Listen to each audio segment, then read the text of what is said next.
ಪ್ರತಿ ಗ್ರಾಮದ ಸರ್ಕಾರಿ ಆರ್ಟಿಸಿಗಳನ್ನು ತೆಗೆದು ನೋಡಿದಾಗ 100 ಎಕರೆ 200 ಎಕರೆ ಸರ್ಕಾರಿ ಭೂಮಿ ಅಂತ ಹೇಳಿ ಕಂಡು ಬರ್ತಾ ಇದೆ. ಅದು ಅರಣ್ಯ ಇಲಾಖೆಗೆ ಹಸ್ತಾಂತರ ಆಗಿಲ್ಲ, ಸರ್ಕಾರಿ ಅಂತ ಮೆನ್ಷನ್ ಆಗಿದೆ. ಜಿಲ್ಲಾಧಿಕಾರಿಗಳ ಸಭೆಯಲ್ಲಿ ಹೀಗೆ ಚರ್ಚೆ ಮಾಡಿದಾಗ ಆರ್ಟಿಸಿಯಲ್ಲಿ ಮಾತ್ರ ಜಾಗ ಕಾಣ್ತಾ ಇದೆ.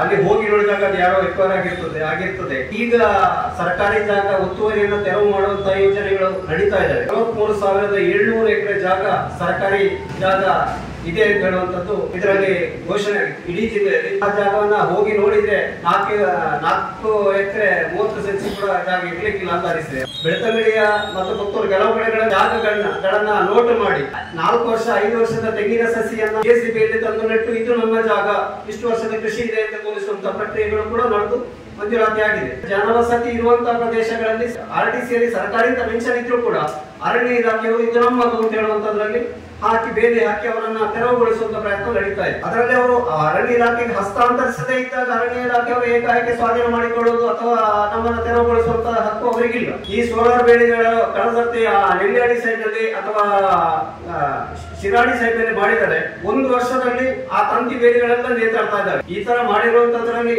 ಎಲ್ಲವೂ ಕರಪ್ಷನ್ ಆಗಿದೆ, ಪ್ರಾಮಾಣಿಕವಾಗಿರುವಂತದ್ದು ಯಾವುದೂ ಇಲ್ಲ. ಈಗ ಮೆಸ್ಕಾಂ ಇಲಾಖೆಯಲ್ಲಿ ಹಳೆಯ ತಂತಿಗಳು ಎಷ್ಟೋ ಕಡೆಗಳಲ್ಲಿ ಬಿದ್ದು ಪ್ರಾಣಿಗಳು ಜೀವನಾಶ ಎಲ್ಲ ಆಗಿದೆ. ಇನ್ನು ಅಕ್ರಮ ಸಕ್ರಮದಲ್ಲಿ ಮಂಜೂರಾಗಿರುವಂತಹ ಜಾಗಗಳಿಗೆ ಇನ್ನೂ ಕೂಡ ಸ್ಪಷ್ಟವಾದಂತಹ ಅಳತೆ ಮಾಡಿ ಅದನ್ನ ಡಿವೈಡ್ ಮಾಡುವಂತ ವ್ಯವಸ್ಥೆ ಆಗ್ಲಿಲ್ಲ. ಕಳೆದ ಒಂದು 5-6 ವರ್ಷಗಳಿಂದ ನಿವೇಶನಗಳು ಪಂಚಾಯತ್ನಿಂದ ಮಂಜೂರಾತಿ ಆಗಿಲ್ಲ. ಇದ್ದವರಿಗೆ ಅಲಾಟ್ ಮಾಡ್ಬೇಕಿದ್ರೆ ವೆರಿ ಈಸಿ, ಆದ್ರೆ ಬಡವರಿಗೆ ಆ ದಾಖಲೆ ತನ್ನಿ, ಈ ದಾಖಲೆ ತನ್ನಿ, ಅಲ್ಲಿಂದ ತನ್ನಿ, ಇಲ್ಲಿಂದ ತನ್ನಿ, ನಿಮಗೆ ಎಲ್ಲಿಯೂ ಬೇರೆ ಜಾಗ ಇಲ್ಲ ಅಂತ ಹೇಳುವಂತದ್ದಕ್ಕೆ ತಹಶೀಲ್ದಾರಿಂದ ಸರ್ಟಿಫಿಕೇಟ್ ತನ್ನಿ ಅಂತ ಹೇಳುವಂತ ಇದನ್ನ ಹೇಳ್ತಾರೆ. ಬೋರ್ವೆಲ್ಗಳನ್ನ ಆದಷ್ಟು ಕಡಿಮೆ ಮಾಡಿ ಅಂತರ್ಜಲವನ್ನ ಉಳಿಸುವಂತಹ ಪ್ರಯತ್ನವನ್ನ ಸಣ್ಣ ನೀರಾವರಿ ಇಲಾಖೆಯವರು ಮಾಡಬೇಕು ಅಂತ ಹೇಳುವಂತದ್ದು ತಮ್ಮ ಮೂಲಕ ವಿನಂತಿ. ಈಗ ಎಲ್ಲ ಕಡೆಗಳಲ್ಲಿ ಗ್ರಾಮ ಮಟ್ಟದಲ್ಲಿ ಮಾನ್ಯ ಡಿ.ಕೆ. ಇವರು ಜೆಡಿಎಸ್ ನ ಅಧ್ಯಕ್ಷರಾಗಿರುವಂತಹ ಈಗಿನ ಕೇಂದ್ರ ಮಂತ್ರಿಗಳಾಗಿರುವಂತಹ ಎಚ್.ಡಿ. ಕುಮಾರಸ್ವಾಮಿ ಮುಖ್ಯಮಂತ್ರಿ ಆಗಿದ್ದಾಗ ಒಂದು ಆದೇಶ ಎಲ್ಲ ಪಂಚಾಯತ್ಗಳಿಗೆ ಹೊರಡಿಸಿತ್ತು. ಪ್ರತಿ ಗ್ರಾಮದಲ್ಲಿ 2 ಎಕರೆಯಷ್ಟು ಜಾಗವನ್ನ ಸರ್ಕಾರಿ ಉಪಯೋಗಕ್ಕಾಗಿ ಗ್ರಾಮ ಪಂಚಾಯತ್ಗಳ ಹೆಸರಲ್ಲಿ ರಿಸರ್ವ್ ಇಡಬೇಕು ಅಂತ ಹೇಳುವಂತ. ಈಗ ಆ ವಿಚಾರದಲ್ಲಿ ಕೆಲವು ಗ್ರಾಮ ಪಂಚಾಯತ್ಗಳಿಗೆ ಮಾತ್ರ ಸಾರ್ವಜನಿಕ ಉಪಯೋಗಕ್ಕಾಗಿ ಆ ಜಾಗವನ್ನ ರಿಸರ್ವ್ ಇಟ್ಟಿದೆ, ಕೆಲವು ಕಡೆಗಳಲ್ಲಿ ಇನ್ನೂ ಕೂಡ ಇಟ್ಟಿಲ್ಲ. ಆದ್ರೆ ಸರ್ಕಾರಿ ಆರ್ಟಿಸಿಗಳಲ್ಲಿ ಪ್ರತಿ ಗ್ರಾಮದ ಸರ್ಕಾರಿ ಆರ್ಟಿಸಿಗಳನ್ನು ತೆಗೆದು ನೋಡಿದಾಗ 100 ಎಕರೆ 200 ಎಕರೆ ಸರ್ಕಾರಿ ಭೂಮಿ ಅಂತ ಹೇಳಿ ಕಂಡು ಬರ್ತಾ ಇದೆ. ಅದು ಅರಣ್ಯ ಇಲಾಖೆಗೆ ಹಸ್ತಾಂತರ ಆಗಿಲ್ಲ, ಸರ್ಕಾರಿ ಅಂತ ಮೆನ್ಷನ್ ಆಗಿದೆ.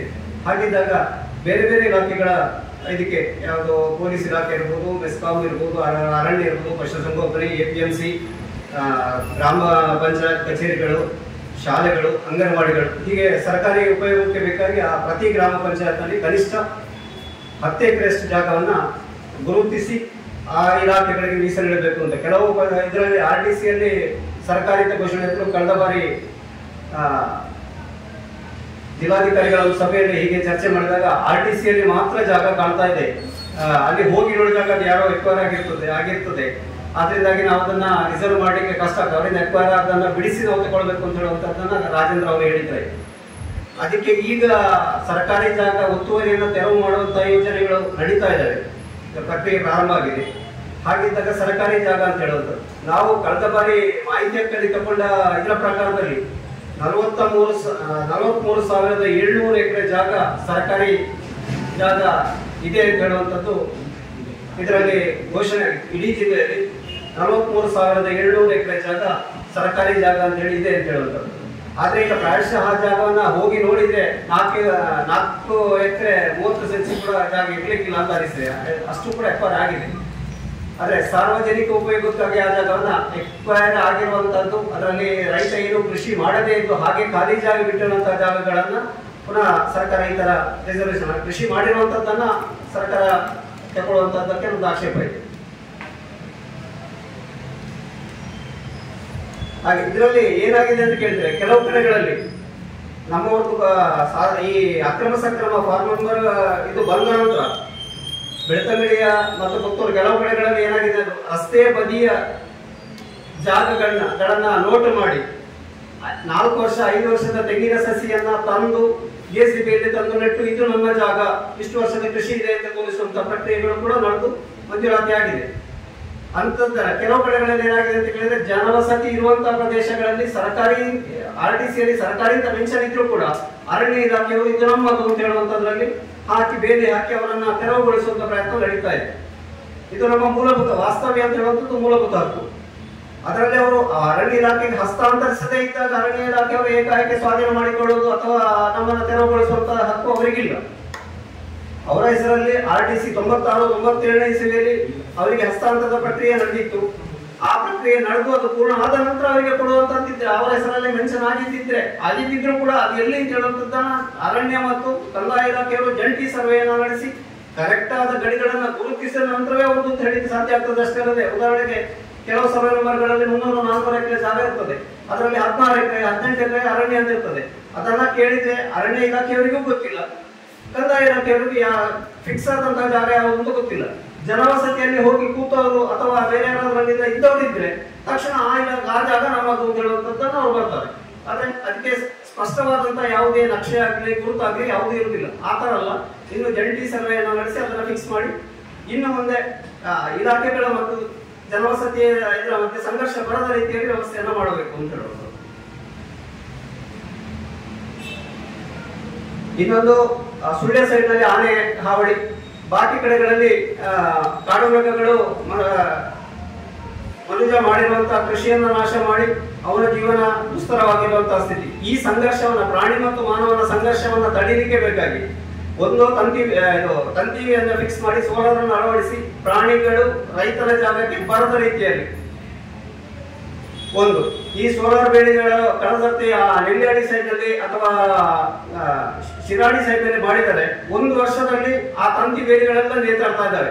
ಅಂತ ಕಳಪೆ ಮಟ್ಟದ ಇದನ್ನ ಮಾಡೋದಕ್ಕಿಂತ ಮಾಡದಿರೋದು ಒಳ್ಳೆದು. ಎಲ್ಲ ಸರ್ಕಾರಿ ವ್ಯವಸ್ಥೆಗಳಲ್ಲಿಯೂ ಕೂಡ ಈ ತರ ಮಾಡಿರುವಂತದ್ರಲ್ಲಿ ಎಲ್ಲವೂ ಕರಪ್ಷನ್ ಆಗಿದೆ ವಿನಃ ಪ್ರಾಮಾಣಿಕವಾಗಿರುವಂತದ್ದು ಯಾವುದೂ ಇಲ್ಲ. ಆದ್ರೆ ಈ ಸಂಘರ್ಷವನ್ನ ತಡೀಲಿಕ್ಕೆ ಪ್ರಾಣಿ ಮತ್ತು ಮನುಷ್ಯನ ಇದರ ಮಧ್ಯೆ ಸಂಘರ್ಷವನ್ನ ತಡೀಲಿಕ್ಕೆ ಸ್ಪಷ್ಟವಾದಂತಹ ಒಂದು ವರ್ಷ ಅದರಲ್ಲಿ ಅವರಿಗೆ ಆರ್ಥಿಕವಾದಂತಹ ವ್ಯವಸ್ಥೆ ಇಲ್ಲ ಅಂತಂದ್ರೆ ಒಂದಷ್ಟು ಜಾಗಗಳನ್ನ ಮಾತ್ರ ಸಿಲೆಕ್ಟ್ ಮಾಡಿ ಅದನ್ನು ಪರ್ಫೆಕ್ಟ್ ಆಗಿ ಮಾಡಿ ಇಡೀ ಪ್ರತಿ ವರ್ಷ ಒಂದಷ್ಟನ್ನು ಮಾಡಿದ್ದೇವೆ ಅಂತ ಹೇಳುವಂಥದ್ದು, ಅದರ ನಂತರ ಮಾಡಿದ್ದು 1 ವರ್ಷದಲ್ಲಿ ಬಿದ್ದು ಹೋಗುವಂಥದ್ದು, ಆ ತರ ಆಗೋದು ಬೇಡ. ಮೂರನೇದಾಗಿ ಕೃಷಿ ಇಲಾಖೆಯಿಂದ ರೈತರಿಗೆ ಕೊಡುವಂತಹ ಪೈಪ್ಗಳು ಇಲ್ಲಿಯೂ ಕೂಡ ಕಮಿಷನ್ ದಂಧೆ ಸ್ಪಷ್ಟವಾಗಿ ಕಾಣ್ತಾ ಇರುವಂತದ್ದು. ಆ ಪೈಪ್ ಪ್ರಾಯಶಃ ಜೀಪಿನಿಂದ ಅಥವಾ ಅವರ ಕಳಿಸುವಂತಹ ವೆಹಿಕಲ್ ಇಂದ ಕೆಳಗೆ ಇಳಿಸುವಾಗ ಏನಾದ್ರೂ ಕೆಳಗೆ ಬಿತ್ತು ಅಂತಾದ್ರೆ ಹೊಡೆದೋಗ್ತದೆ. ಅಷ್ಟು ಒಳ್ಳೆ ಗುಣಮಟ್ಟದ ಪೈಪ್ಗಳನ್ನು ಕೊಡ್ತಾ ಇದ್ದಾರೆ. ಅದನ್ನು ಸ್ವಲ್ಪ ಸರಿ ಮಾಡಬೇಕು ಅಂತ ಹೇಳುವಂಥದ್ದು. ಇನ್ನೊಂದು ಏನಂದ್ರೆ ಈಗ ಮೆಸ್ಕಾಂ ಇಲಾಖೆಯಲ್ಲಿ ಹಳೆಯ ತಂತಿಗಳು ಎಷ್ಟೋ ಕಡೆಗಳಲ್ಲಿ ಬಿದ್ದು ಪ್ರಾಣಿಗಳು ಜೀವನಾಶ ಎಲ್ಲ ಆಗಿದೆ. ಅದರಿಂದಾಗಿ ಆ ಹಳೆಯ ತಂತಿಗಳನ್ನ ರಿಪ್ಲೇಸ್ ಮಾಡಿ ಹೊಸ ತಂತಿಗಳನ್ನ ಅಳವಡಿಸಬೇಕು ಮತ್ತು ಜನವಸತಿ ಪ್ರದೇಶಗಳಲ್ಲಿ ಅವರ ಲೈನ್ ಹೋಗಿದ್ದಿದ್ರೆ ಆ ಮನೆಗಳಿಗೆ ತೊಂದರೆ ಆಗದ ರೀತಿಯಲ್ಲಿ ಆ ಲೈನ್ಗಳನ್ನ ಶಿಫ್ಟ್ ಮಾಡಿ ಬೇರೆ ಕಡೆಗೆ ವರ್ಗಾಯಿಸಬೇಕು ಅಂತ ಹೇಳುವಂಥದ್ದು ಕೋರಿಕೆ.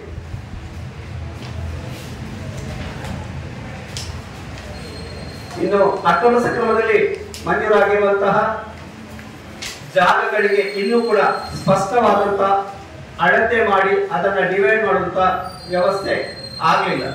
ಅದೀಗ ಮೊನ್ನೆ ಜಿಲ್ಲಾಧಿಕಾರಿಗಳು ರೈತ ಸಭೆಯಲ್ಲಿ ಅದರ ಬಗ್ಗೆ ಕೋಡಿ ಮುಕ್ತ ಗ್ರಾಮಗಳನ್ನಾಗಿ ಒಂದೊಂದು ಗ್ರಾಮಗಳನ್ನು ಆಯ್ಕೆ ಮಾಡ್ತಾರೆ ಅಂತ ಹೇಳುವಂತ ಭರವಸೆಯನ್ನ ನೀಡಿದ್ದಾರೆ. ಮಾನ್ಯ ಕಂದಾಯ ಸಚಿವರು ಕೂಡ ಇವತ್ತಿನಿಂದ ಆ ಪ್ರಕ್ರಿಯೆಯನ್ನ ಪ್ರಾರಂಭ ಮಾಡ್ತೇನೆ ಅಂತ ಹೇಳುವಂತ ಹೇಳಿಕೆಯನ್ನು ಕೊಟ್ಟಿದ್ದಾರೆ. ಅದು ಯಶಸ್ವಿ ಆಗಲಿ ಅಂತ ಹೇಳಿ ರೈತರು ನಾವೆಲ್ಲರೂ ಬೆಂಬಲ ಕೊಡ್ತೇವೆ ಅಂತ ಹೇಳುವಂತ ಇದನ್ನ ತಮ್ಮ ಮೂಲಕ ಹೇಳ್ತಾ ಇದ್ದಾರೆ. ಇನ್ನೊಂದು ಏನಂದ್ರೆ ಪಂಚಾಯತ್ಗಳಲ್ಲಿ ಪ್ರತಿ ಪಂಚಾಯತ್ಗೆ ಸರ್ಕಾರ ಈಗ ಕಳೆದ ಒಂದು 5-6 ವರ್ಷಗಳಿಂದ ಹೊಸ ಮನೆ ನಿವೇಶನಗಳು ಪಂಚಾಯತ್ನಿಂದ ಮಂಜೂರಾತಿ ಆಗಿಲ್ಲ. ಯಾಕಂದ್ರೆ ಫೈನಾನ್ಸಿನ ತೊಂದರೆ ಅಂತ ಹೇಳೋ ಕಾರಣದಿಂದ ಫೈನಾನ್ಸ್ ಇಂದ ಯಾವುದೇ ಹೊಸ ನಿವೇಶನಗಳು ಮಂಜೂರಾತಿ ಆಗಿಲ್ಲ.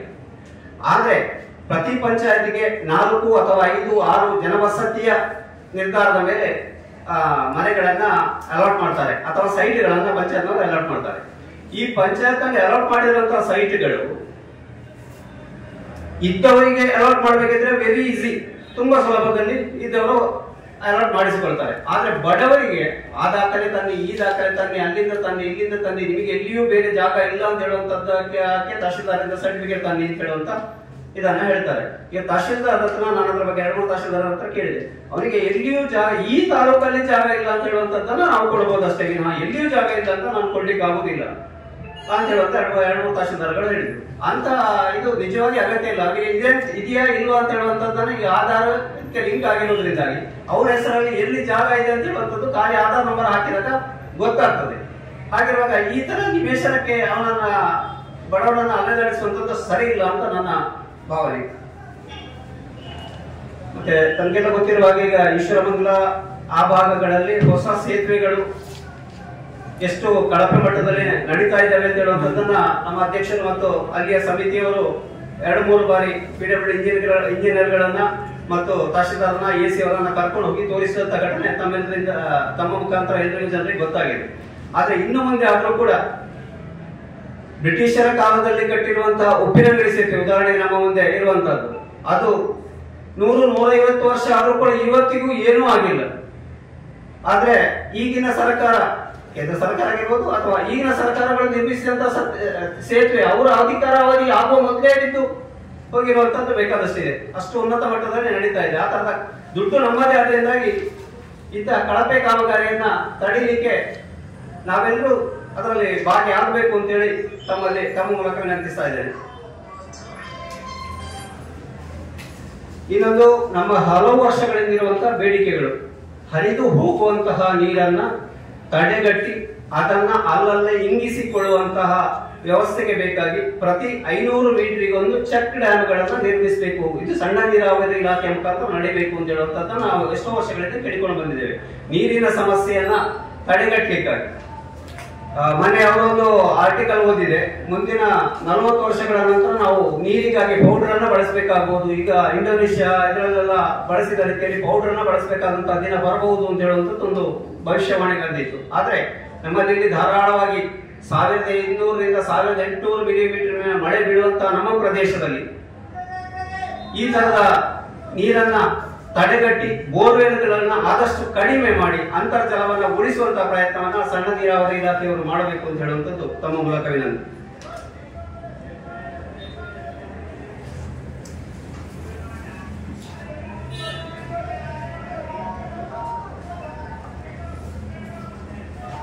ಇನ್ನು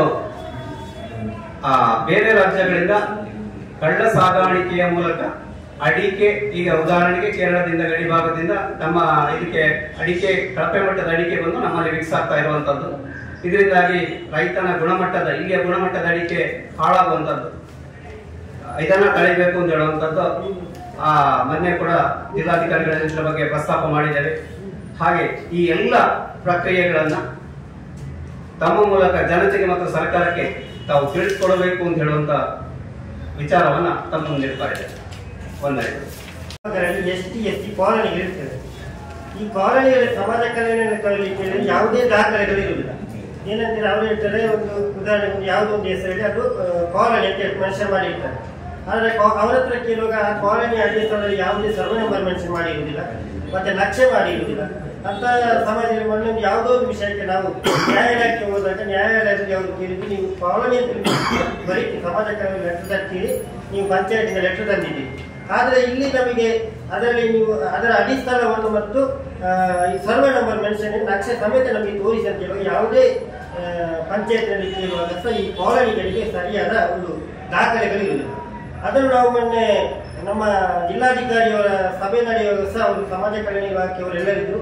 ಅವರಲ್ಲಿ ಸ್ಪಷ್ಟವಾಗಿ ಹೇಳಿದ, ಇದನ್ನು ನಾವು ನೀವು ಜಂಟಿ ಸರ್ವೆ ಮಾಡಿ ಸರಿಯಾದ ಕಾಲನಿಗಳಿಗೆ, ST ಕಾಲನಿಗಳಿಗೆ ಅಡಿಸ್ಥಳಕ್ಕೆ ಏನಂತ ಹೇಳಿದ್ರೆ ಒಂದು ಸರ್ವೆ ನಂಬರ್ ಫಿಕ್ಸ್ ಮಾಡಿ ಅದರ ಯಾವ ಸರ್ವೆ ನಂಬರ್ ಬರ್ತದೆ ಮತ್ತು ನಕ್ಷೆ ಮಾಡಿ ಕೊಡ್ಬೇಕು ಅಂತ ನಾವು ಹೇಳಿದ್ದೇವೆ. ಇನ್ನೊಮ್ಮೆ ಅದೇ ರೀತಿ ನಮ್ಮ ಇಲ್ಲಿ ನಮ್ಮ ಸಂಪ್ಯ ಇದು ಠಾಣೆಗೆ ಸೇರಿದಂತ ಈಶ್ವರಮಂಗಲದಲ್ಲಿ ಒಂದು ಪೊಲೀಸ್ ಠಾಣೆ, ಹೊರ ಠಾಣೆ, ಅಲ್ಲಿ ನಮ್ಮದು ಗಡಿ ಪ್ರದೇಶ, ನೆಟ್ಟಣಿಗೆ ಮುಟ್ಟೂರು ಗ್ರಾಮದ ಕರ್ನಾಟಕ ಕೇರಳ ಗಡಿ ಪ್ರದೇಶ ಆಗಿರ್ತದೆ. ಅಲ್ಲಿ ನೋಡಿದ್ರೆ ನಮಗೆ ಬೇಕಾದಂತ ಪೊಲೀಸ್ ವ್ಯವಸ್ಥೆ ಇಲ್ಲ. ಯಾಕಂದ್ರೆ 8-9 ಪೊಲೀಸ್ಗಳು ಇದ್ದ ಜಾಗದಲ್ಲಿ 3-4 ಜನ ಇದ್ದಾರೆ. ಅದರ ಜೊತೆಗೆ ಮೊದಲು ಏನಂತ ಹೇಳಿದ್ರೆ ನಮಗೆ ಅಲ್ಲಿ ಕೋಮು ಸಂಘರ್ಷ ಏರಿಯಾ ಆಗಿರ್ತದೆ. ಅದರಲ್ಲಿ ಯಾವುದೆಲ್ಲ ಚಟುವಟಿಕೆಗಳು ನಡೆಯುತ್ತದೆ. ಅಂತ ಸಂದರ್ಭದಲ್ಲಿ ಪೊಲೀಸರಿಗೆ ಮಾಹಿತಿ ತಿಳಿಸಿದಾಗ ಅವರಿಗೆ ಬರ್ಲಿಕ್ಕೆ ಅಲ್ಲಿ ವೆಹಿಕಲ್ ಸಮೇತ ಇಲ್ಲ. ಆದ್ದರಿಂದ ನಾವು ಮಾನ್ಯ SP ಅವರ ಹತ್ರ ಮೊನ್ನೆ ಮನವಿ ಮಾಡಿದ್ದೇವೆ. ತಕ್ಷಣ ನಮಗೆ ನಮ್ಮ ಪೊಲೀಸ್ ಸ್ಟೇಷನ್ಗೆ ಒಂದು ವೆಹಿಕಲ್ ವಾಹನದ ವ್ಯವಸ್ಥೆ ಮಾಡಿಕೊಡ್ಬೇಕಂತೇಳಿ ಅದಕ್ಕೆ ಅವರು ಸಹ ಒಪ್ಪಿಕೊಂಡೆ. ಅದನ್ನು ಸಹ ನಾವು ಇವತ್ತು ಇಷ್ಟೆಲ್ಲ ಇದನ್ನು ಮಾಡಿದ್ದನ್ನು ನಾವು ಮಾನ್ಯ ಇವರಿಗೆ ಶಾಸಕರಿಗೆ ಮನವಿನಲ್ಲಿ ಅವರಿಗೆ ಕೊಟ್ಟು ಅವರ ಜೊತೆ ಮಾತುಕತೆ ಮಾಡಿದ್ದೇವೆ. ಅದೇ ರೀತಿ ಇನ್ನೊಂದು ಏನಂತ ಹೇಳಿದ್ರೆ, ನಮಗೆ ಪಂಚಾಯತ್ನಲ್ಲಿ ಅರಣ್ಯ ಇಲಾಖೆಯವರು ಮತ್ತು ನಮ್ಮ ಪಂಚಾಯತ್ನವರು, ಯಾಕೆಂದ್ರೆ ಎಷ್ಟೋ ಒಂದೊಂದು ನೆಟ್ಟಣಿಗೆ ಮುಟ್ಟೂರು ಗ್ರಾಮದಂತ ಒಂದು ಗ್ರಾಮದಲ್ಲಿ 200 ಎಕರೆಯಿಂದ ಮೇಲೆ ಪಾಣಿ ಪತ್ರದಲ್ಲಿ ಸರ್ಕಾರದಿಂದ ನಮಗೆ ಸಿಗ್ತಾರೆ. ಆದ್ರೆ ಇದನ್ನು ಏನ್ ಮಾಡ್ತಾರೆ ಅಂದ್ರೆ, ಈ ಕೆಲವು ಅರಣ್ಯ ಇಲಾಖೆಯವರು ಇದನ್ನು ಒತ್ತುವರಿ ಮಾಡಿಕೊಂಡು ಇದು ನಮ್ಮ ಜಾಗ ಅಂತ ಕೇಳುವಾಗ ಮತ್ತೆ ವಾಪಸ್ ನಾವು ಉದಾಹರಣೆಗೆ ನೆಟ್ಟಣಿಮೂರು ಗ್ರಾಮದಲ್ಲಿ ಮೊನ್ನೆ ಕಂದಾಯ ಇಲಾಖೆ ಪಂಚಾಯತ್ ಎಲ್ಲ ಜಂಟಿ ಸಭೆ ನಡೆಸಿದಾಗ ಏನಾಯ್ತು ಅಂದ್ರೆ, ಅಲ್ಲಿ ಜಾಗವನ್ನು ನೋಡಿದಾಗ ತಾಲೂಕು ಸಭೆ ಎಲ್ಲ ಅವರೆಲ್ಲ ಇದ್ದು ಜಂಟಿ ಸಭೆ ಮಾಡಿದಾಗ ಅದರಲ್ಲಿ ಸಾಧಾರಣ 10 ಎಕರೆಯಷ್ಟು ಸರ್ಕಾರ ಜಾಗ ಈಗ ಇದಕ್ಕೆ ಪಂಚಾಯತ್ಗೆ ಸಿಕ್ಕಿರ್ತದೆ. ಅದನ್ನೀಗ ವಸತಿ ನಿವೇಶನಕ್ಕೆ ಕೆಲವೊಂದು ವಿಷಯ ಇಟ್ಟಿದ್ದಾರೆ. ಅದೇ ರೀತಿ ಪ್ರತಿ ಗ್ರಾಮ ಪಂಚಾಯತಿನಲ್ಲಿ ಸಹ ಸರ್ಕಾರ ಜಾಗ ಇರ್ತದೆ, ಅದಕ್ಕೆ ಒಳಪಟ್ಟದನ್ನು ಜಂಟಿ ಸಭೆ ಮಾಡಬೇಕಂತ ಮೊನ್ನೆ ಸಹ ನಾವು ರೈತ ಸಂಘದ ಜಿಲ್ಲಾಧಿಕಾರಿ ಸಭೆಯಲ್ಲಿ ತಿಳಿಸಿರ್ತೇವೆ. ಅದೇ ರೀತಿ ಇನ್ನೂ ಹಲವಾರು ವಿಷಯಗಳು ಏನಂದ್ರೆ, ನಮ್ಮ ಉದಾಹರಣೆಗೆ ನಮ್ಮ ನೆಟ್ಟಣಿಗೆ ಮುಟ್ಟೂರು ಗ್ರಾಮದ ಕೋಟಿಗದ್ದೆ ಬಯಲು ರಸ್ತೆ ಮಾಡಿ ಏನಂತಂದ್ರೆ ಹಲವು ವರ್ಷಗಳಿಂದ ಇದು ಈ ಸಂಘ ಮುರಿದುಬೀಳುವ ಸ್ಥಿತಿಯಲ್ಲಿತ್ತು. ಅದಕ್ಕೆ ನಾವು ರೈತ ಸಂಘದವರು ಹೋಗಿ ಮಾನ್ಯ AC ಅವರ ಹತ್ರ ಮನವಿ ಮಾಡಿಕೊಂಡಾಗ ಅವರು ಜಿಲ್ಲಾಧಿಕಾರಿಯವರಿಗೆ ಸಲ್ಲಿಸಿ ಕೂಡಲೇ 40 ಲಕ್ಷ ಹಣವನ್ನು ಬಿಡುಗಡೆ ಮಾಡಿದ್ರು. ಅದನ್ನು ನಮ್ಮ ಮಾನ್ಯ ಶಾಸಕರು ಉದ್ಘಾಟನೆ ಇದು ಶಂಕುಸ್ಥಾಪನೆಗೆ ಬಂದಿದ್ರು. ಬಂದು ಆ ನಂತರ ಈ 40 ಲಕ್ಷದ ಒಂದೇ ಒಳಗೆ ಕೊಚ್ಚಿಕೊಂಡೋಗಿ ನಮ್ಮ ಈಗೆಲ್ಲ ಮುರಿದು ಬೀಳುವ ಸ್ಥಿತಿಯಲ್ಲಿದೆ. ಅಡಿ ಬಾಯಿ ಎಲ್ಲ ಹೋಗಿ ಏನಿಲ್ಲ, ಅದನ್ನು ವಾಪಸ್ ಇನ್ನು 40 ಲಕ್ಷ ಇಟ್ಟಿದ್ರೆ ಬೇರೆ ಮಾಡ್ತೇವೆ. ಅಂದ್ರೆ ನಾವು ಮೊನ್ನೆ ಅವನ್ನೆಲ್ಲ ಕಂಡು ನಾವು ಅದನ್ನು ಕೂಡಲೇ ಡೆಮಾಲಿಷ್ ಮಾಡಿ ಬೇರೆನೇ ಸಂಘ ಮಾಡ್ಬೇಕಂತ ಹೇಳಿ ಅದಕ್ಕೆ ಇಲ್ಲಿಂದ ನಾವು ಅನೇಕ ನಮ್ಮ ಪತ್ರಕರ್ತರ ಮಿತ್ರರು ಬಂದಲ್ಲಿ ಅದನ್ನು ಮುಡಿ ಅದನ್ನೆಲ್ಲ ನ್ಯೂಸ್ ಅಲ್ಲೆಲ್ಲ ಮಾಡಿದರೆ ಎಲ್ಲ ಮಾಧ್ಯಮಗಳಿಗೆ ಸಹ ಬಂದಿದೆ. ಅದನ್ನು ಸಹ ಇವತ್ತು ನಾವು ಶಾಸಕರಿಗೆ ತಿಳಿಸಿ ಅದನ್ನು ಸಹ ಮಾಡಿಕೊಡ್ಬೇಕಂತ ಇಷ್ಟು ಹೇಳೋದಕ್ಕೆ ನಮಗೆ ವಂದನೆ. ಅದೇ ರೀತಿ ನೇತೃತ್ವದಲ್ಲಿ ನಾವೊಂದು ರೈತ ಸಂಘವನ್ನು ಮಾಡಿಕೊಂಡಿದ್ದೇವೆ. ಅದರಲ್ಲಿ ಸದಾ ಎಲ್ಲ ತಾಲೂಕಿನಲ್ಲಿ ಅಧ್ಯಕ್ಷರು, ಕಾರ್ಯದರ್ಶಿ ಮತ್ತೆ ಎಲ್ಲ ಜಿಲ್ಲಾ ಸಮಿತಿ ಎಲ್ಲ ಮಾಡಿದ್ದೇವೆ. ಅದೇ ರೀತಿ ಈಗ ನಾವು ಕಡಬ ತಾಲೂಕು ಸಮಿತಿಯಲ್ಲಿ ನಮ್ಮ ತಾಲೂಕು ಅಧ್ಯಕ್ಷರನ್ನಾಗಿ ಯತೀಂದ್ರ ಶೆಟ್ಟಿ ಸಾವೂರು ಇವರನ್ನು ನಾವು ಆಯ್ಕೆ ಮಾಡಿದ್ದೇವೆ.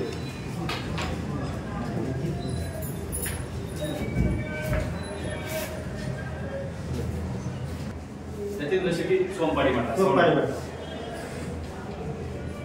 ಅದೇ ರೀತಿ ಪ್ರಧಾನ ಕಾರ್ಯದರ್ಶಿಯಾಗಿ ಮನೋಜ್ ಶೀರಾಡಿ ಅಂತ ನಾವು ಆಯ್ಕೆ ಮಾಡಿದ್ದೇವೆ. ಅವರಿಗೆ ಬರಲಿಲ್ಲ, ಅವರನ್ನು ಘೋಷಣೆ ಮಾಡಿದ್ದೇವೆ. ಮನೋಜ್ ಶೀರಾಡಿ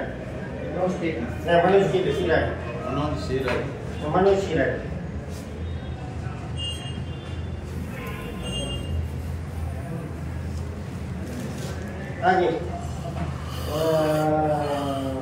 ಒಂದು ಪ್ರಧಾನ ಕಾರ್ಯದರ್ಶಿಯಾಗಿ ಸುರೇಶ್ ಕೇವಲ ಇವರನ್ನು ಸಹ ನಾವು ಕಡಬಕ್ಕೆ ಆಯ್ಕೆ ಮಾಡಿದ್ದೇವೆ.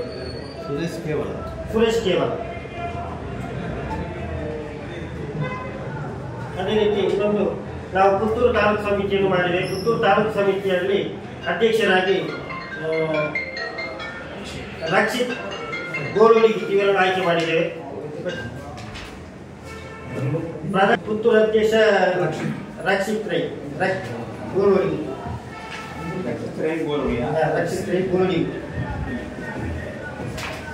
ಪ್ರಧಾನ ಕಾರ್ಯದರ್ಶಿ ಅಶ್ರಫ್. ಇನ್ನೊಬ್ಬ ಕಾರ್ಯದರ್ಶಿ ಉನ್ನಪ್ಪ ಗೌಡ್ರ.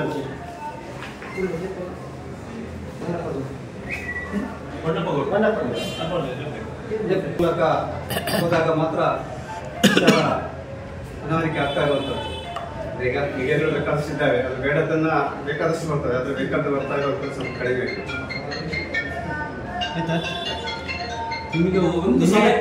ನಿಮಗೆ ಪರ್ಸನಲ್ ಆಗಿ ಒಂದು ಕ್ವಶನ್ ಹೇಳಿಕೆ.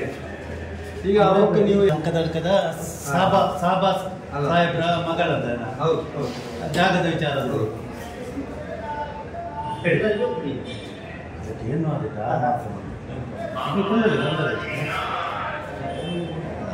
ಪ್ರೆಸ್ ಮೀಟ್ ಮಾಡಿದರೆ ಅವತ್ತು ಅವರಿಗೆ ಸಮಸ್ಯೆ ಆದರೆ ನ್ಯಾಯಾಲಯಕ್ಕೆ ಹೋಗ್ತೇನೆ ಅಂತ ಎಲ್ಲ ಹೇಳಿದ್ದೀರಿ. ಆ ಪ್ರಕರಣದಲ್ಲಿ ಅವರು ಹಣ ಕೊಟ್ಟಿದ್ದಾರೆ ಅಂತ ಹೇಳುವುದಕ್ಕೆ ಅವರು ಸೊಸೈಟಿ ಅವರು ದಾಖಲೆಗಳನ್ನೆಲ್ಲ ಬಿಡುಗಡೆ ಮಾಡಿದ್ದಾರೆ. ಆ ನಂತರ ನೀವು ಬರಲೇ ಇಲ್ಲ ಅಂತ ಹೇಳಿ ಅಲ್ಲ, ಅದು ಪ್ರಕ್ರಿಯೆ ಈಗ KATಯ ಮೆಟ್ಟಲಲ್ಲಿದೆ, ಕರ್ನಾಟಕ ಮೇಲ್ಮನವಿ ಪ್ರಾಧಿಕಾರದ ಮೆಟ್ಟಲಲ್ಲಿ ಇದೆ. ಹಾಗೆ ಅದರ ಕರ್ನಾಟಕ ಮೇಲ್ಮನವಿ ಪ್ರಾಧಿಕಾರದಲ್ಲಿ ಕೇಸ್ ಅಡ್ಮಿಟ್ ಆಗಿದೆ. ನಂಬರ್ ಬಹುಶಃ ನನಗೆ ಸಿಕ್ಕಲಿಲ್ಲ, ಕೇಸ್ ಅಡ್ಮಿಟ್ ಆಗಿದೆ. ಇಲ್ಲಿಯವರ ಒಬ್ಬರು ಅಡ್ವೊಕೇಟ್ ಅವರ ಇದರಲ್ಲೇ ಮಾಡಿ ಈಗ ಕೇಸ್ ಅಡ್ಮಿಟ್ ಆಗಿದೆ. ಹೇಗೆ ಆಗಿದೆ? ಇವರು ಕೊಟ್ಟದಕ್ಕೆ ದಾಖಲೆ ಇದೆ, ಇವರು ಪಡೆದದಕ್ಕೆ ಅವರಲ್ಲಿ ಸಾಕ್ಷಿಗಳಿದೆ, ಎಲ್ಲ ದಾಖಲೆ ಸರಿ. ಅಲ್ಲ, ಅದನ್ನ ಈಗ ನೀವು ಈಗ ಕೇಳ್ತಾ ಇರುವಂತದ್ದು ಸುಳ್ಳು ಇದನ್ನ ಮಾಡಿದ್ದೇವೆ ಅಂತ ಹೇಳ್ತಾ ಅವ್ರದ್ದು ದಾಖಲೆ ಇದೆ ಅಂತ ಹೇಳುವಂತದ್ದು. ನಮಗೆ ನಾವು ಮಾಹಿತಿ ಹಕ್ಕಲ್ಲಿ ನೀವು ದಾಖಲೆ ಅವರಲ್ಲಿ ಎಂತ ಇಲ್ಲ ಅಂತ ಹೇಳಿದ್ದೀರಿ. ಹೌದೌದು, ಮಾಹಿತಿ ಹಕ್ಕಲ್ಲಿ ಕೇಳಿರುವಂತ ಕುಂಬಾರರ ಗುಡಿ ಕೈಗಾರಿಕೆ ಸಂಘದಲ್ಲಿ ಯಾವುದೇ ದಾಖಲೆಗಳಿಲ್ಲ, ಅವರು ಹಣ ಕೊಡ್ಲಿಲ್ಲ, ಸುಳ್ಳು ದಾಖಲೆ. ಅವ್ರು ಕೊಟ್ಟದಕ್ಕೆ ದಾಖಲೆ ಎಲ್ಲ ಇದೆ, ಇವರು ಪಡ್ಕೊಂಡದಕ್ಕೆ ದಾಖಲೆ ಇದೆ, ಇವರ ಅಣ್ಣನ ಹೆಸರನ್ನೆಲ್ಲ ಪಡ್ಕೊಂಡದಕ್ಕೆ ದಾಖಲೆ ಇದೆ, ಎಲ್ಲವಿದೆ. ಅಲ್ಲ, ಅಣ್ಣನ ಹೆಸರಲ್ಲಿ ಈಗ ಅಲ್ಲಿ ದಾಖಲೆ ಇದೆ ಅಂತ ಹೇಳುವಂತದ್ದನ್ನ ನೀವು ಹೇಳೋದು. ಈಗ ಒಬ್ಬ ಸದಸ್ಯ, ಈಗ ಅಣ್ಣನ ಹೆಸರಲ್ಲಿ ಲೋನ್ ಮಾಡಿದಾರೆ ಅವರು ಅಲ್ಲಿಯ ಆ ಕುಂಬಾರ ಸೊಸೈಟಿಯ ಸದಸ್ಯನೇ ಅಲ್ಲ, ಅಕೌಂಟೇ ಇಲ್ಲ, ಅವ್ರ ಹೆಸರಲ್ಲಿ ಲೋನ್ ಮಾಡಿದ್ದಾರೆ ಅಂತ ಹೇಳಿದ್ರೆ ಅವರಿಗೆ ದುಡ್ಡು ಕೊಟ್ಟಿದ್ದಾರೆ ಅಂತ ಹೇಳಿದ್ರೆ ನೀವು ಹೋಗುದು ಹಾಗೆ ಸದಸ್ಯನಲ್ಲ, ನೀವು ಕೂಡ ದುಡ್ಡು ಕೊಡ್ತಾರೆ, ಅವರು ಸದಸ್ಯನೇ ಅಲ್ಲ. ಈ ತನಕ ಸದಸ್ಯನೇ ಮಾಡಲಿಲ್ಲ, ಸದಸ್ಯತನವೇ ಆಗಲಿಲ್ಲ. ದಾಖಲೆಯನ್ನು ಹಾಜರುಪಡಿಸಿದವರು ಕೊಟ್ಟಿದ್ದೇವೆ ಅಂತ ಹೇಳುವಂಥದ್ದು. ಅದನ್ನ ಈಗ ಇತ್ಯರ್ಥ ಮಾಡ್ಬೇಕಾದ್ರೆ ಕೋರ್ಟ್ ಮಾಡ್ಬೇಕಷ್ಟೇ, ನಾವು ಹೇಳಲಿಕ್ಕೆ ಆಗುದಿಲ್ಲ. ಸದಸ್ಯನೇ ಅಲ್ಲದಂತಹ ವ್ಯಕ್ತಿಗೆ ಒಬ್ಬ ಸಾಲ ಕೊಟ್ಟಿದ್ದಾರೆ, ಅವ್ರು ತಗೊಂಡಿದ್ದಾರೆ ಅಂತ ಹೇಳುವಂತದ್ದನ್ನ ಅವ್ರು ಸರಿಯಾದ ತಪ್ಪಂತ ನ್ಯಾಯಾಲಯ ಹೇಳಬೇಕು. ನಾವು ಹೇಳುವಂತದ್ದು ಸರಿಯಾಗುದಿಲ್ಲ, ಯಾಕಂದ್ರೆ ನ್ಯಾಯಾಲಯ ಈಗ KATಯ ಮೆಟ್ಟಲಿರುವಾಗ ಕರ್ನಾಟಕ ಮೇಲ್ಮನವಿ ಪ್ರಾಧಿಕಾರದಲ್ಲಿ ಇದೆ. ಎರಡನೇದಾಗಿ ತಮಗೆ ಅದರ ಬಗ್ಗೆ ತಾವು ಕೇಳಿದ ಗೊತ್ತಾ ವಿವರಣೆನ ಇದರಲ್ಲಿ ಮತ್ತು ಕೂಲಂಕಷವಾಗಿ ನಾನು ಪರಿಶೀಲಿಸಿದಾಗ ಏನಾಗಿದೆ ಅಂತ ಹೇಳುದು, ಆಗ ದಾಖಲೆಗಳಿಲ್ಲ ಅಂತ ಹೇಳುದು. ಇವರನ್ನ ಕರೆದು ಇವರಿಂದ ದಸ್ಕತ್ ಹಾಕಿಸಿದ್ದಾರೆ, ದುಡ್ಡು ಇವರ ಕೈ ಕೊಡಲಿಲ್ಲ. ರಮೇಶ್ ಮಣಿಯಾಡಿ ಅಂತ ಹೇಳುವಂತ ಹೆಸರಲ್ಲಿ ದುಡ್ಡನ್ನ ಕೊಡ್ತಾರೆ. ಸುದ್ದಿ ಅವರ ಫೈನಾನ್ಸ್ ಅಲ್ಲಿ ನಾವು ದುಡ್ಡಿತ್ತು, ಅಲ್ಲಿಗೆ ಕೂಡ ದುಡ್ಡನ್ನ ರಮೇಶ್ ಮಣಿಯಾಡಿ ಹೋಗಿ ಕಟ್ಟಿದ್ದು. CC ಇದರಲ್ಲಿ ನೋಡಿದಾಗ ರಮೇಶ್ ಮಣಿಯಾಡಿ ದುಡ್ಡು ತಗೊಂಡು ಹೋಗಿ ಕಟ್ಟಿದ್ದು ಕಾಣ್ತಾನೆ. ಇವರು ಸಹಿ ಮಾತ್ರ ಹಾಕಿದ್ದಾರೆ. ಇವರ ಹತ್ರ ಅದನ್ನ ಕೇಳಿದ್ರೆ ನಾನು ಕೂಡ ಕೇಳಿದೆ, ನೀವು ಅವರಿಗೆ ಕೊಡ್ತೇನೆ ಅಂತ ಹೇಳುವಂತ ಕಾರಣದಿಂದಾಗಿ ನೀವು ಹೇಗೆ ಸಹಿ ಹಾಕಿಸಿದ್ರಿ ಅಂತ ಕೇಳಿದಾಗ ಅದು ಆಡಳಿತ ಮಂಡಳಿಯ ಅಧ್ಯಕ್ಷರು ಮತ್ತು ಕಾರ್ಯದರ್ಶಿಯವರ ಮಧ್ಯದಲ್ಲಿ ನಾವು ಅದನ್ನ ಕಟ್ಟಿಸ್ತೇವೆ ಅಂತ ಹೇಳುವಂತ ಭರವಸೆಯ ಮೇಲೆ ನಾವು ಸಹಿ ಹಾಕಿದ್ದೇವೆ ಅಂತ ಇವರು ಹೇಳ್ತಾ ಇದ್ದಾರೆ. ಲೋನ್ ಕೊಡುವಾಗಲಿ ತಗೊಳ್ಳುವಾಗಲಿ ನಾವು ಬಿಟ್ಟಿಲ್ಲ. ಆದ್ರೆ ಒಬ್ಬ ರೈತರಿಗೆ ಅನ್ಯಾಯ ಆಗಿದೆ ಅಂತ ಹೇಳೋದ್ರಲ್ಲಿ ನಾನು ಮಧ್ಯ ಪ್ರವೇಶಿಸಿದ್ದು ಸತ್ಯ. ಮತ್ತೆ ಅದರ ಬಗ್ಗೆ ಕೂಲಂಕಷವಾಗಿ ನಿಮ್ಮ ಹಾಗೆ ನಾನು ಇದು ಮಾಡಿದಾಗ ದುಡ್ಡನ್ನ ಹಾರ್ಡ್ ಕ್ಯಾಶ್ ಆಗಿ ಕೊಟ್ಟಿದ್ದಾರೆ. ಎಲ್ಲವೂ ಕೂಡ ಚೆಕ್ ಮುಖಾಂತರ ಹೋಗ್ಲಿಲ್ಲ, ಹಾರ್ಡ್ ಕ್ಯಾಶ್ ಆಗಿ ಕೊಟ್ಟಿದ್ದಾರೆ. ಆದ್ರೆ ಕೊಟ್ಟಿರುವಂತದ್ದು ಅಂದ್ರೆ ಈ ರಮೇಶ್ ಮಣಿಯಾಣಿಯ ಕೈಯಲ್ಲಿ ಗೊತ್ತಾಗ ಇವರಿಗೆ ದುಡ್ಡು ಸಿಕ್ಲಿಲ್ಲ. ಅದು ಮತ್ತೆ ನನಗೆ ಗೊತ್ತಾಯ್ತು, ನಾನು ಒಪ್ಪಿಕೊಳ್ತೇನೆ. ಮೊದಲೇ ನಾನು ತರ್ತಿನ ಪತ್ರಿಕಾಗೋಷ್ಠಿಗಳನ್ನು ಹೇಳ್ತಿದ್ದೆ. ಹಾಗೆಂತ ಆದ್ರಿಂದಾಗಿ ಅವರಿಗೆ ಆಗಿರುವ ಅನ್ಯಾಯದ ಬಗ್ಗೆ ಲೋನ್ ಮಾಡಿದರೆ ಡಾಕ್ಯುಮೆಂಟ್ ಎಲ್ಲವೂ ಇವರು ಯಾವ ರೀತಿಯ ಡಾಕ್ಯುಮೆಂಟ್ ಕ್ರಿಯೇಟ್ ಮಾಡಿದ್ರೆ ಹಾರ್ಡ್ ಕ್ಯಾಶ್ ಅನ್ನ 1 ಲಕ್ಷಕ್ಕಿಂತ ಮೇಲ್ಪಟ್ಟು ಹಾರ್ಡ್ ಕ್ಯಾಶ್ ಅನ್ನ ಕೊಡೋ ಹಾಗಿಲ್ಲ, ಚೆಕ್ ಮುಖಾಂತರ ಹೋಗ್ಬೇಕು. ಈ 9 ಲಕ್ಷ ಕ್ಯಾಶ್ ಕೂಡ ಹಾರ್ಡ್ ಕ್ಯಾಶ್ ಹೋಗಿರುವಂತದ್ದು. ಮಾಹಿತಿ ಹಕ್ಕಲ್ಲಿ ನಾವೆಲ್ಲವನ್ನೂ ಕೇಳಿದಾಗ ಕೂಡ ಯಾವುದೇ ಇದು ಕೊಡಲಿಲ್ಲ. ಅದನ್ನು ಕೂಡ ನಾವು ಇಟ್ಕೊಂಡು ಮತ್ತೆ ಪುನಃ ಇಲ್ಲಿ ಯಾವುದೇ ದಾಖಲೆಗಳಿಲ್ಲ ಅಂತ ಹೇಳಿ ನಾವು ಮೈಸೂರಿನ ರೀಜನಲ್ ಆಫೀಸಿಂದ ನಾವು ದಾಖಲೆಗಳನ್ನ ಅಲ್ಲಿಂದ ನಮ್ಮ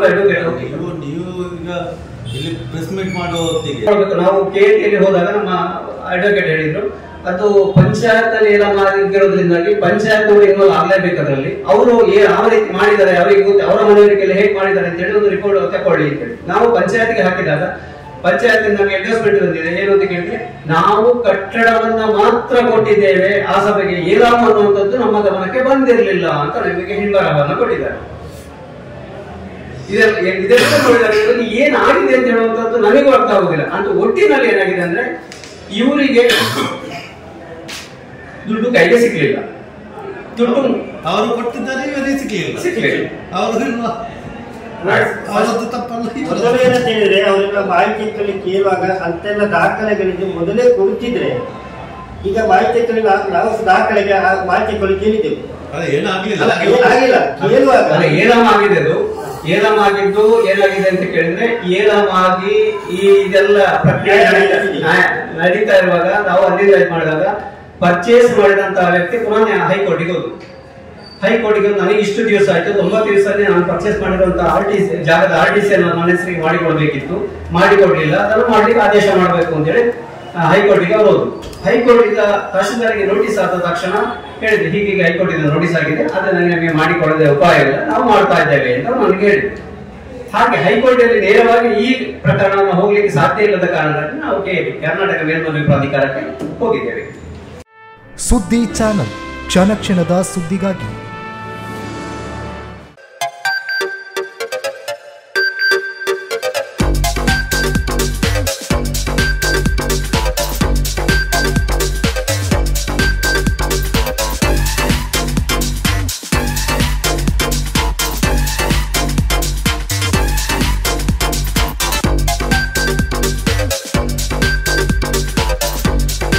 Navratan Electrical and Plumbing, wholesale dealers in electricals, plumbing, hardware, home appliances, sanitary, LED lights and electronics. All brands electronics and electrical items are under one roof. Navratan Electrical and Plumbing, opposite Sachin Traders, Main Road, Darbe, Puttur. Contact 8105973951, 9481644951. 9663814451, 08251 200 551.